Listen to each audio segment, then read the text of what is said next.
We are here at Fort Griswold, where the famous Benedict Arnold came back to basically begin burning and pillaging the coast of his native state of Connecticut. Let's go inside.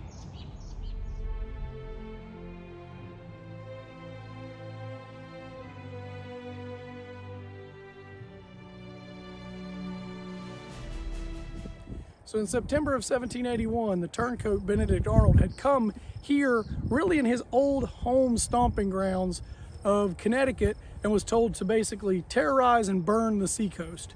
So he arrived here at Fort Griswold with over 30 ships of the Royal Navy. They discharged hundreds and hundreds of British soldiers, which over the course of a battle overwhelmed Fort Griswold and captured the garrison of the fort.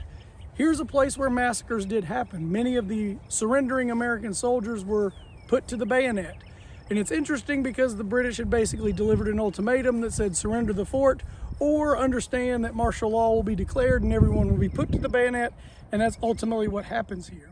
We are inside the fortifications where the Patriots were, and Colonel Ledyard said, "We will not give up the fort. Let the consequences be what they may." They were outnumbered by the British, and Colonel Ledyard actually gave his sword in surrender, and the British officer turned around and killed him with his own sword.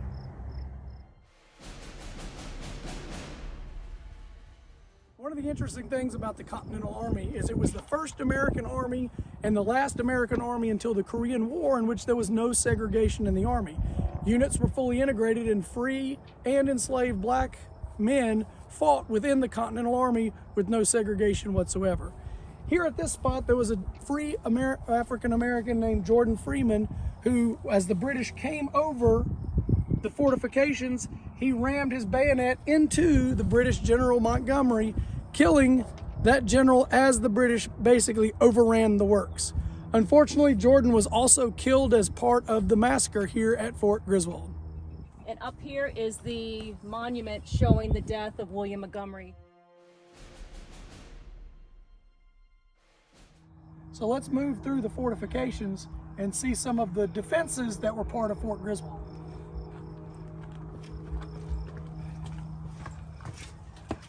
So this tunnel underneath the inner fortifications of the fort leads to what's known as the covered way. There was another redoubt, sort of an extra set of fortifications closer to the water, and this covered way allowed soldiers to move from the inner garrison out to those outer fortifications, out of the way of enemy gunfire. It kind of gave them cover, same thing that we talk about in the 21st century today, so that they were safe from enemy shots.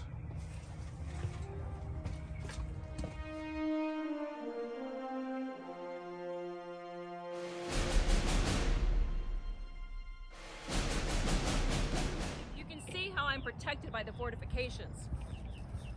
And if you come up here, you can actually see the water where the ships came in and how steep the incline is. The British had to work their way up here to attack the Patriots inside the fort. So now the question is, why were the British here in Groton to begin with? Part of that raise the seacoast was all about arms control, right? Seizing weapons, powder, ball, ammunition, eliminating the ability of the rebellious colonies to continue their rebellion, right? And to resist the acts of government. And so once the British landed here in Groton, the defenders retreat into Fort Griswold, the townspeople evacuate, and the British begin burning the town. One of the biggest things that they burned was a powder magazine full of black powder that not only would the defenders of Fort Griswold need, but any soldiers fighting for the independence of the United States would need black powder to continue their resistance. Man, that's cool. 24-pounder ship's guns. These are some of the larger guns from an artillery standpoint that you would see in the course of the war. After the battle, there were about 50 wounded American soldiers, and they came down here at the bottom of the hill to the Avery House, where Avery himself was up here fighting as an American. After the battle, went down to the Avery House for convalescent care.